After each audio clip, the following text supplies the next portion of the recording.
안녕하세요. 오늘도 사연 살롱을 찾아주셔서 감사합니다.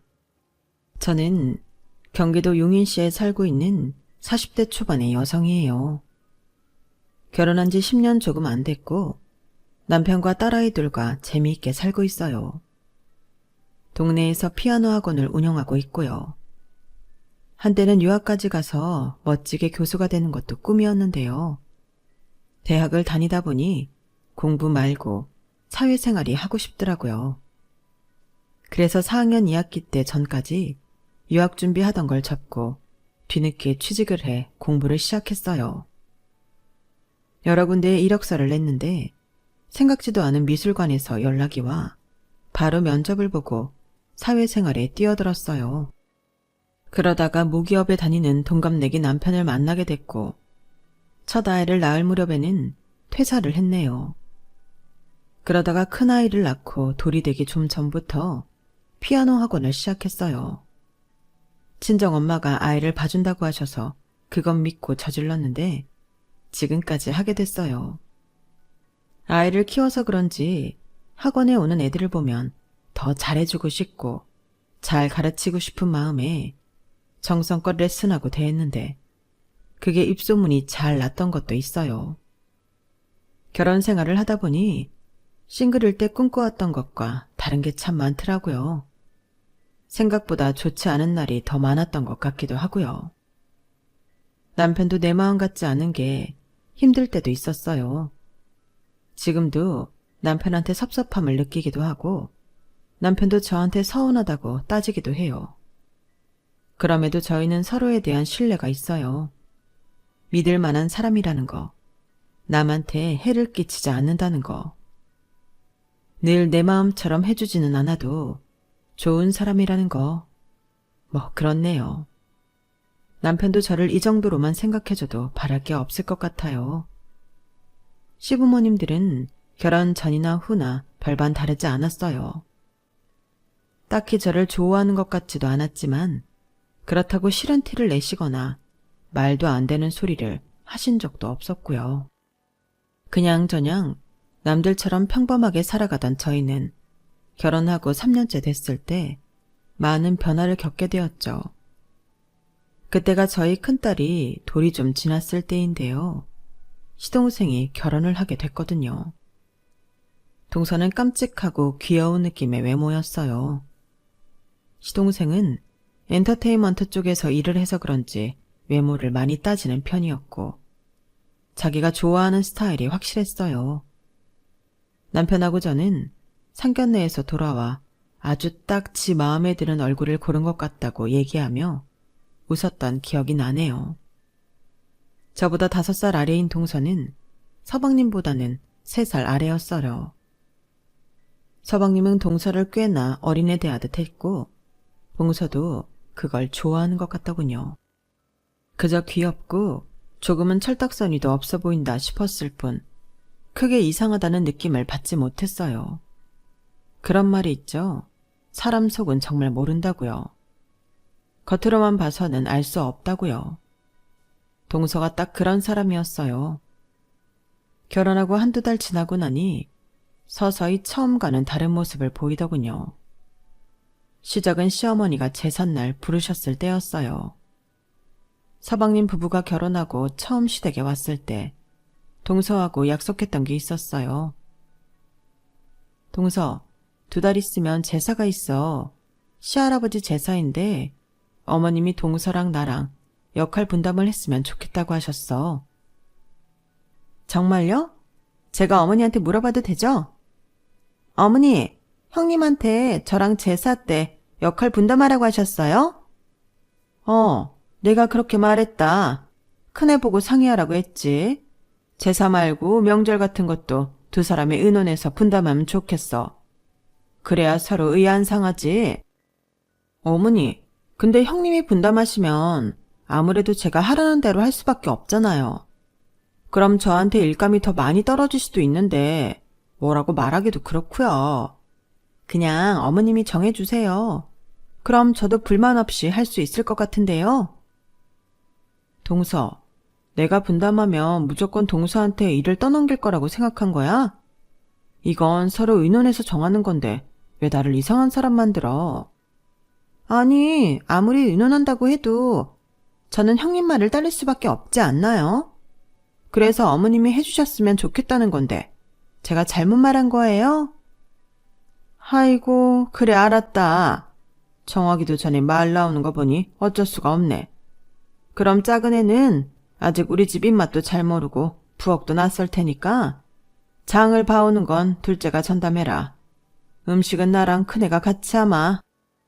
네, 알겠어요, 어머니. 저는 마트 쇼핑만 할게요. 이렇게 딱 자기 할 일을 정해버리는데 얄밉긴 하더군요. 솔직히 그때 싹수가 보였던 건데 생긴 것처럼 정말 철이 없나 보다 하고 넘어갔어요. 저도 같은 며느리 입장이니 시댁 일이라는 게 하기 싫은 게 사실이라는 걸 잘 알고 있었고요. 나이도 5살이나 어린데 그만큼 밥 많이 먹은 내가 이해하고 넘어가자 했네요. 너무 예민하게 받아들이지 않으려고 한 거죠.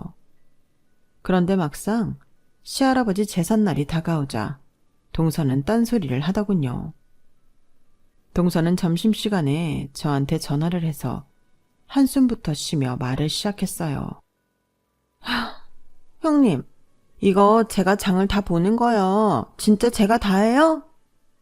어머니랑 다 얘기된 거 아니었어? 아니, 근데 아무리 그렇게 말씀을 하셨어도 저는 일반 직장 다니는 사람인데 이걸 다 주문할 생각을 하니 좀 저한테 너무한다 싶어서요. 동서, 음식 만드는 건 쉬운 줄 알아? 동서는 음식 안 하기로 했잖아. 그래도 형님은 어머니랑 같이 하시는 거잖아요. 아무리 생각해도 이거 제가 덤튀기 쓰는 것 같고 저는 직장 생활을 해야 하는 사람인데 오늘도 일하다 말고 나간다는 게 참 그러네요. 회사의 눈치도 보이고요. 여기까지 들은 저는 점점 짜증이 나기 시작했어요. 그래도 마음을 다스리고 차분하게 물어봤죠. 그래서 주문은 얼마나 했는데 어머니가 살 거 다 알려주셨지? 제가 제수용 생선이니 고기는 미리 주문해서 오늘 도착했을 건데요. 나머지는 형님이 좀 해주세요. 이건 갓 결혼한 저한테는 너무 빡세요. 그리고 저 오늘 일 많아서 제 시간에 가지는 못할 것 같으니까요. 어머니한테 잘 말씀드려 주세요. 너무 뭐라고 하지 마시고요. 네? 목소리가 어찌나 퉁명스럽던지 저는 더 이상 다른 말 생각도 못하고 알았다고 하고는 바로 동서가 주문 안 한 재료들을 마트 사이트에서 찾아봤어요. 그때는 지금처럼 30분 있으면 바로 배달이 오는 사이트나 앱도 없어서 그날 중에 배달이 안 되는 것도 있었거든요. 그런 게 몇 개 있길래 학원 마무리를 알바하는 작은 선생님한테 맡기고 바쁘게 시장을 가서 장을 봤네요. 시어머니는 제가 두 손 가득 장을 봐서 들어가자 놀라시더라고요. 아니, 어떻게 네가 이걸 들고 오니? 작은 애는? 오늘 회사에서 늦는다고요. 저한테 부탁했어요. 그랬어? 그래, 큰애야. 오늘처럼 네가 작은 애 편히 좀 봐주고 그래라. 걔가 나이만 어린 게 아니라 집에서 이쁨만 받고 커서 생각도 어리더라. 네가 나이도 차이나고 어른스러우니 이렇게 봐주면 좋겠어. 그나저나 우리는 얼른 준비하자. 뭐 작은 애가 있다가 설거지는 하지 않겠니? 시어머니는 저를 달래느라 하신 말씀이겠지만 저는 좀 섭섭하더라고요. 저도 집에서 이쁨 받고 귀여움만 받았다고 말하고 싶은 걸 꾹 참았죠. 오빠 둘에 제가 막내라서 저도 어린 양이나 부리고 컸지 절대 어른스럽지 않은데 갑자기 관대해라 어른처럼 굴어라 그러니 마음이 별로 안 좋더라고요. 동서는 저희가 제사상을 다 차리고 난 후에야 왔어요. 정말 손 하나 까딱 안 하고 서방님 옆에 앉아서 자기가 하루 종일 얼마나 힘들었는지 애기 같은 목소리로 하소연하다가 차려주는 밥 먹고 과일 먹더니 너무 피곤해서 못 있겠다고 가버리더라고요. 제가 열받아서 입 딱 다물고 있으니 시아버지는 제 눈치를 보며 말씀하셨어요. 설거지는 남은 남자들 둘이 해라. 여자들은 하루 종일 음식장만 하고 장보고 보통 힘들었는 줄 알아? 그런데 평소에는 안 그러시던 시어머니가 딱 잘라서 이러더라고요. 아유, 아니에요. 무슨 제삿날 남자들이 일을 해. 큰애야, 설거지는 네가 좀 맡아서 하자. 다른 때는 몰라도 나는 제삿날 남자들 부엌 오가는 거 싫다. 이건 여자들 일이야. 둘째가 저렇게 피곤하다며 집에 먼저 갔는데 어쩌겠니? 너는 그래도 12시에 나가서 오전에 좀 쉴 수 있잖아. 네, 알겠어요, 어머니. 그런데 어머니, 저도 학원이 제 직장이에요. 애들 상대하고 부모님 상대하는 것도 에너지 많이 들어가는 일이라고요. 그건 좀 알아주셨으면 좋겠네요. 아니, 너 지금 내가 설거지 시켰다고 나한테 가르치려 드는 거니? 그럼 어떡하니? 집에 먼저 간다며 나가버리네. 이제 와서 차볼 수도 없고. 큰 사람이 이럴 때 아령을 베풀어야지. 그러자 시아버지와 서방님이 오히려 쩔쩔매며 저와 시어머니 사이를 중재했어요. 형수님, 많이 고단하시죠? 엄마, 그냥 설거지 내가 할게요. 요즘 세상에 제삿날 남자가 부엌에 안 들어가고 그런 게 어딨어. 보면 주변에 다 부엌 들어가서 일하더라. 맞아. 당신 다른 건 안 그러면서 명절이나 제사 같은 건 사고방식이 너무 고루해. 큰애야, 걱정 말고 쉬거라. 성호가 설거지 한다잖냐. 하지만 시어머니는 절대 뜻을 굽히지 않았어요. 아니야. 이건 여자들이 마무리해야 되는 일이야. 큰애, 얼른 들어가서 설거지해. 그제야 남편도 자기 엄마를 너무한다는 눈빛으로 쳐다보더라고요. 저를 위해 한마디 해주지는 않았지만요. 설거지까지 다 하고 집에 오니 새벽 2시가 넘어갔어요. 저는 너무 속상해서 남편한테 뭐라고 했죠. 아니, 서방님하고 아버님까지 나서서 어머님 말리는데 김성민, 너는 어떻게 말 한마디를 안 하냐? 네 마누라 소처럼 일하는 게 좋아? 어디 좋아서 그러냐? 내가 거기서 입 열면 네 편 든다고 엄마가 더 열받을 게 보이잖아. 나라고 엄마가 그러는 게 좋은 줄 알아? 나는 가끔 너 그러는 거 보면 짜증나. 너무 주변을 다 살펴. 결국 그거 너 욕 안 먹으려는 거지. 나 생각해주는 거 아니야. 아무리 화가 났어도 말 그렇게 하지 마. 내가 왜 나만 생각하겠어? 시끄러워져서 좋을 게 뭐 있다고 그래. 나는 좀 시끄러워졌으면 좋겠어. 날 위해서 그렇게도 못해? 그렇게 티격태격 다투다가 둘 다 동틀 때까지 잠 못 들었고 남편은 그대로 출근을 해버렸어요.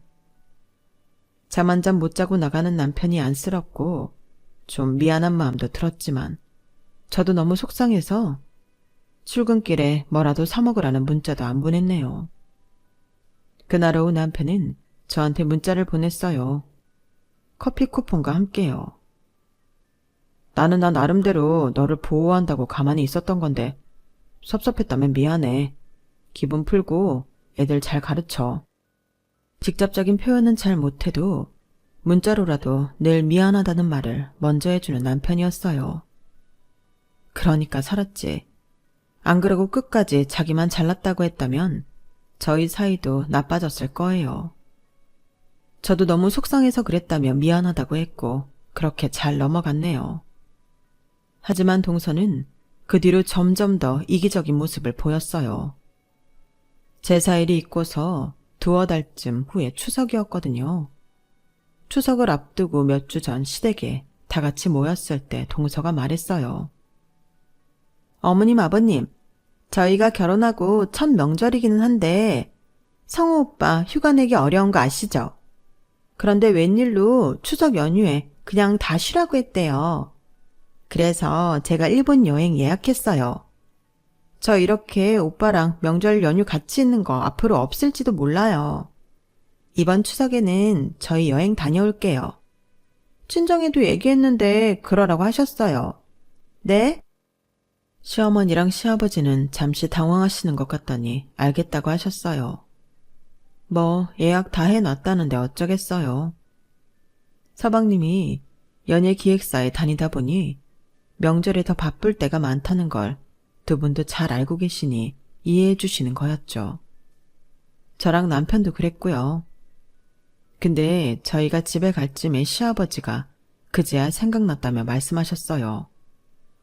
아이고, 내가 깜빡했다. 이번에 큰 집에서 다 모이기로 했어. 니들 큰아버지가 아프시잖냐.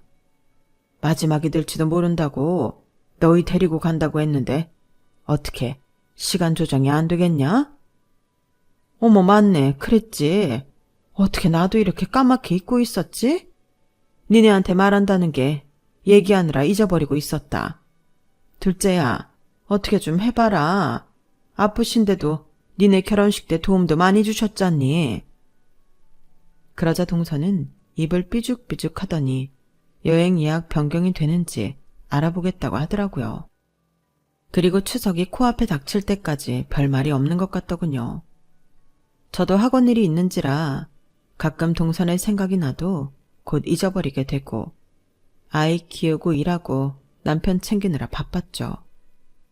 그러다가 시어머니가 큰집 인사갈 선물 준비는 잘 됐는지 물어보셔서 동서한테 연락을 했어요. 서방님네랑 돈 반반씩 하기로 했었거든요. 결제는 저희 남편 카드로 먼저 했기 때문에 선물 찾아오는 건 동서네가 하기로 했었어요. 택배로 보내도 됐지만 저희가 직접 들고 가는 게 좋을 것 같아서 미리 예약해놓고 찾으러 가기로 한 거였죠. 그래서 동서한테 전화를 했는데 연락이 안 되더라고요. 몇 번을 해도 전화통화가 안 돼서 문자 남기고 기다렸어요. 그랬더니 한참 만에 서방님한테서 전화가 오더라고요. 그런데 전화를 한 서방님 목소리가 꽤나 당황한 것처럼 들렸어요. 형수님, 저희 지금 일본인데요. 하루 종일 돌아다니다가 이제 숙소 들어왔거든요. 미나 핸드폰 문자 보고 깜짝 놀랐어요. 미나가 형수님한테 얘기했다던데 얘기 안 된 거예요? 일본이라고요? 원래 가도 내일 모레 가는 거 아니었어요? 그리고 저한테 얘기를 했다니 무슨 얘기요? 그렇게 서로 무슨 말인지 몰라 어리둥절하고 있는데 샤워를 마친 동서가 나왔다며 서방님이 동서와 얘기를 해본다고 하고 전화를 끊었어요. 저는 선물을 찾기 위해 백화점으로 가면서 전화를 기다렸고 10분쯤 후에 다시 연락이 왔어요. 그런데 정말 황당한 얘기를 하는 거였어요. 미나가 예약 변경하다가 실수로 2일 전에 떠나는 걸로 해놓고 취소 못했대요. 그거 형수님한테 문자 보내서 알아서 해달라고 했다는데요? 저한테 문자를 보냈다고요? 저는 그런 문자 받은 적 없는데. 예약 변경을 실수로 2일 먼저 떠나는 걸로 바꿨다가 취소 못했다는 것도 말이 안 되는데 저한테 보낸 적이 없는 문자를 보냈다뇨. 속이 빤히 들여다 보이지만 눈앞에 있지도 않은 사람하고 싸울 수도 없고 정말 복장이 터지겠더라고요. 형수님, 이왕 저희 이렇게 됐는데 지금 돌아갈 수도 없고요. 죄송한데 이번만 좀 어떻게 해주세요. 저도 다음부터는 미나가 형수님하고 약속한 거 어떻게 하는지 체크할게요. 네? 서방님이 이렇게 말하는데 더는 뭐라고 할 말이 없었어요. 제가 당장 일본까지 가서 붙잡고 올 수도 없는 노릇이었고요. 그렇게 혼자 선물을 찾아놓고 시어머니한테 전화를 했는데 시어머니가 먼저 뜻밖의 말씀을 하시더라고요. 예, 나 둘째한테서 전화 받았다. 너한테 문자로 일이 이렇게 됐다고 미안하다고 100번 1000번 사죄했다는데? 너는 왜 그걸 말 안 했니? 어머니, 저는 문자를 못 받았어요. 그런 문자 봤으면 진작에 말씀드렸죠. 시어머니는 잠시 침묵하더니 이렇게 말씀하셨어요. 예, 나는 니들 둘 다 똑같이 생각해. 설마 어리고 예쁜 며느리가 들어왔다고 내가 너를 전하고 다르게 대하겠니? 그러니 다시는 이런 식으로 할 생각 하지 마라. 내일 모레 큰 집에서 보자. 정말 황당하고 어이없고 억울해서 말이 안 나오더라고요. 학원에서 애들을 어떻게 가르쳤는지 기억도 안 나고 하루 종일 얼빠진 사람처럼 있다가 집에 왔어요. 아무 말 없이 가라앉은 채가 이상했는지 남편은 제 눈치를 보다가 밤늦게야 겨우 말을 붙였어요. 무슨 일이 있었냐고요. 저는 남편 목소리를 듣자 갑자기 눈물부터 났어요. 남편은 그런 제 모습을 처음 봐서 너무 놀라 어쩔 줄 몰라 하더군요. 그렇게 저는 하루 종일 있었던 일을 말했고 제 핸드폰도 보여줬어요. 문자를 받은 적이 없다고요. 진짜 나 삭제한 것도 아니야. 정말 받은 적이 없어. 맹세해. 남편은 그 말을 듣고 얼굴이 험악하게 굳더라고요. 아무튼 자기라도 진실을 알고 있으니 너무 속상해하지 말라며 위로를 해줬어요. 그리고 추석에 큰 집에 갔을 때 저는 시어머니를 보고 웃으며 인사가 되지 않더라고요. 시어머니도 시아버지도 저나 남편이 이상한 걸 눈치챘는지 필요한 말 외에는 시키지 않았어요. 그렇게 큰 집에 다녀와서 잠깐 시댁에 들렀어요. 제가 화장실에 갔다가 나오는데 안방에서 남편과 시어머니가 얘기하는 소리가 들리더라고요. 남편은 정중하지만 꽤 단호한 목소리로 말했어요. 엄마도 재수 씨 말한 것만 믿는 거잖아요. 재수 씨 핸드폰은 봤어요? 문자 보냈는지 확인한 거 아닌데 왜 재수 씨 말만 믿어요?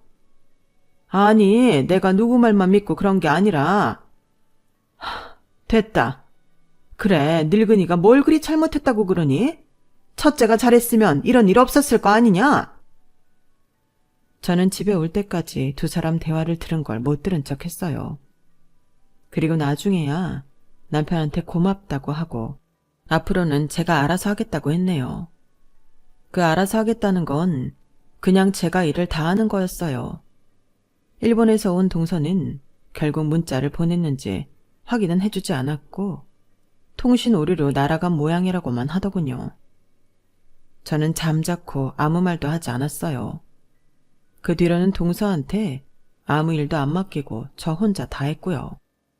동서는 항상 회사 일이니 친정 일이니 핑계를 대며 시댁일에 제대로 참석하지 않았고 김장이며 제사상 차리는 것도 빠지기 일쑤였어요. 저는 아무 말도 하지 않았네요. 어차피 한마디 해봤자 저만 손해보니까요.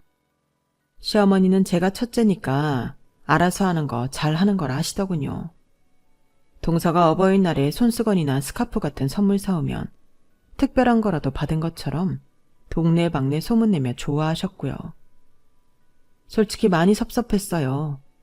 시어머니가 싫은 건 아니었지만 이런 식으로 첫째, 둘째 차이를 두는 건 별로였어요. 그러고 보면 아들들한테도 그런 것 같더라고요. 남편한테는 큰애니까 뭐든 책임지라는 식이었고 서방님은 뭘 해도 안쓰러워하고 걱정하셨고요. 이런 상황이니 저는 갈수록 시어머니를 대면대면 하게 됐고 저희 아이들을 예뻐해 주셔도 별 감흥이 없었어요.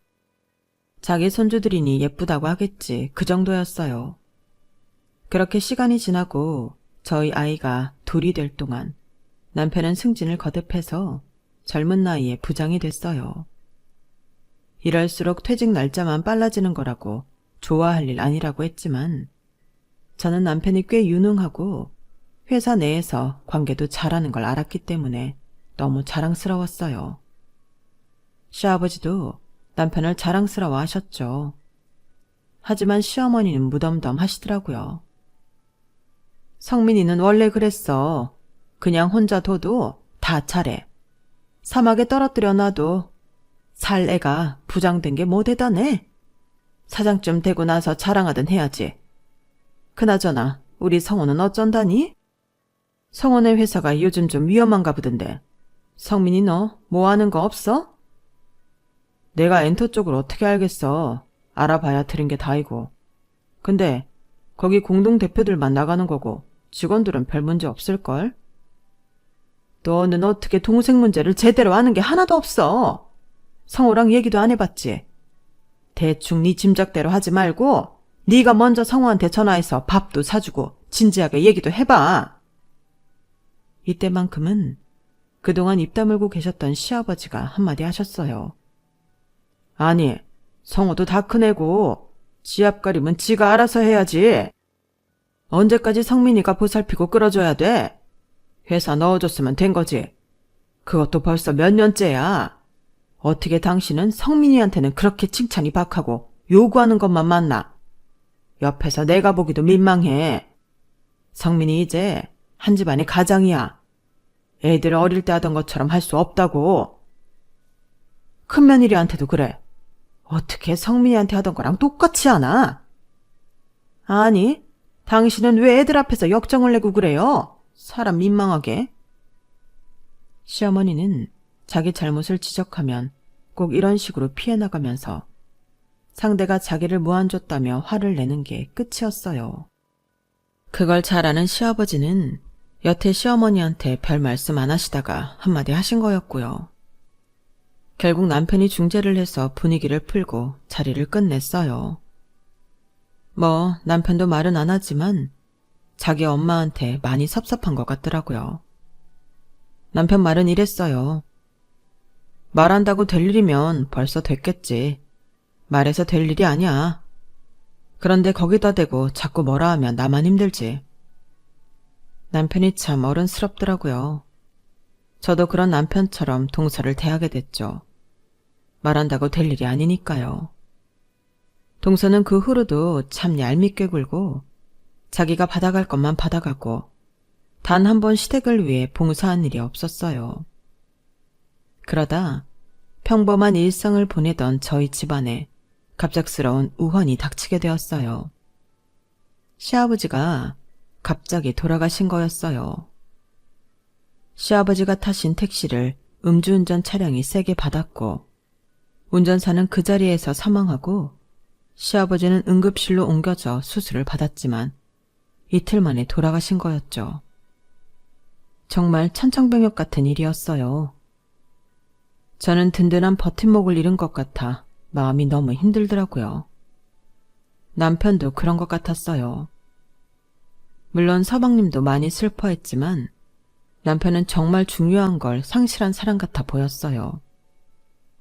시어머니도 빈소에서 시아버지 영정사진만 보며 망연자실 앉아 있었고요. 그런 가운데 단 한 사람, 너무 티나지 않게 아무렇지 않은 사람이 있었으니 바로 동서였어요.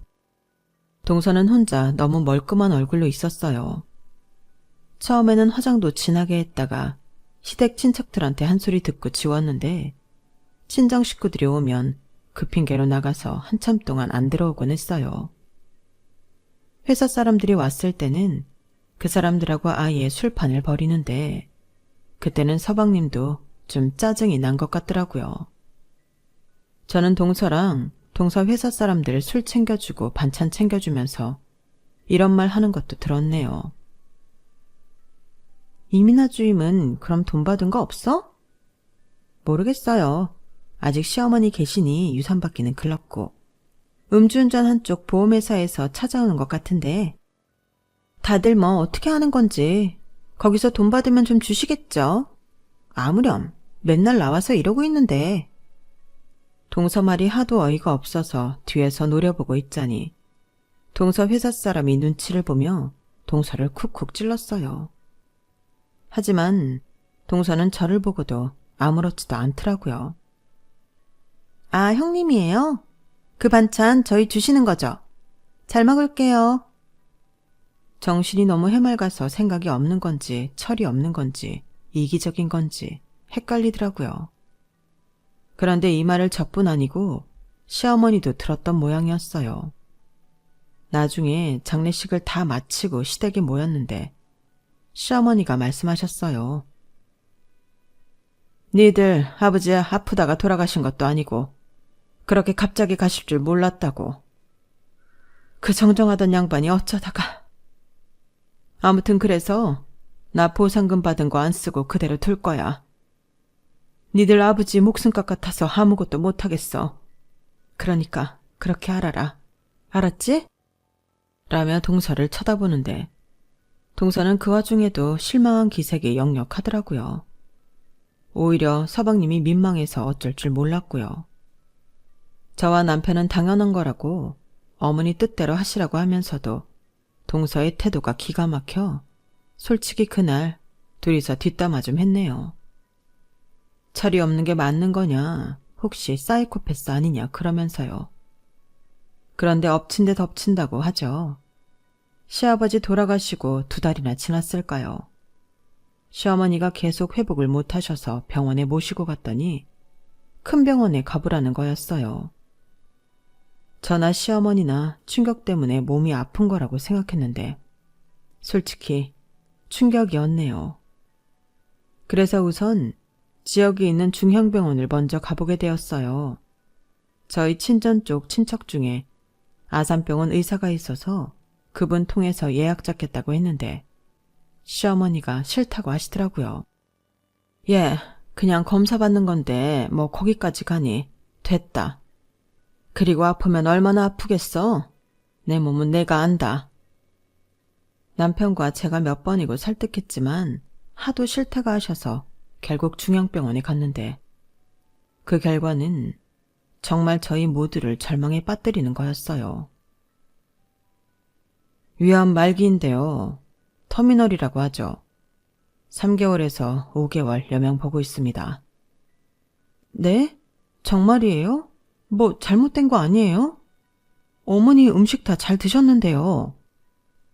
제가 너무 놀라 몇 번이고 다시 확인해 달라고 했고 의사는 난처한 표정으로 저를 보더라고요. 저는 순간 시어머니를 보자마자 눈물을 주르륵 흘렸어요. 미운 정도 정인지 정말 어쩔 줄 모르겠더라고요. 제가 울자 시어머니도 당황하셔서 제 등을 토닥여 주셨어요. 예, 뭘 그렇게 울고 그러니? 나도 멀쩡한데. 괜찮아. 사람 인생 다 그런 거지 뭐. 아니 그래도 이런 게 어딨어요. 저는 남편한테 이 사실을 알리고 하루 종일 멍하게 있었어요. 남편도 충격이 컸는지 말을 못하더라고요.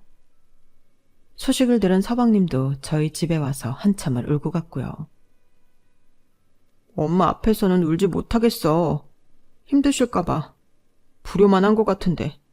두 분 다 이렇게 떠나시면 어떡해. 이럴 줄 알았으면 더 잘하는 건데.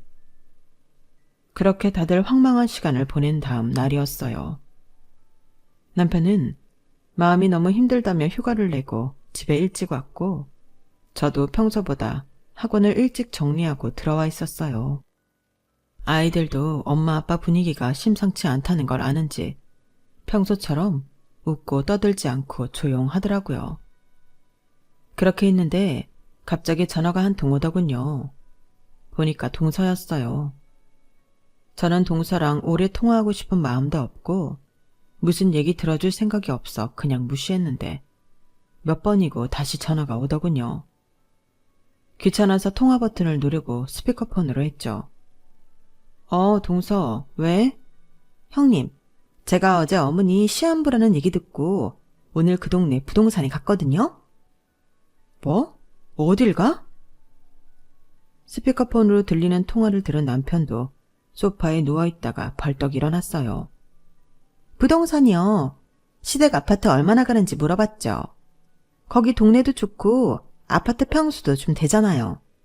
그랬더니 얼마라는 줄 아세요? 20억이래요, 20억. 못 받아도 그렇게는 받는다는 거예요.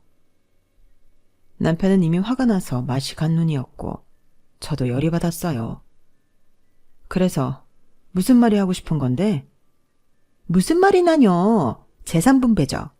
저희 좀 더 받아서 이것저것 처리해도 20억은 나오니까 10억씩. 오케이?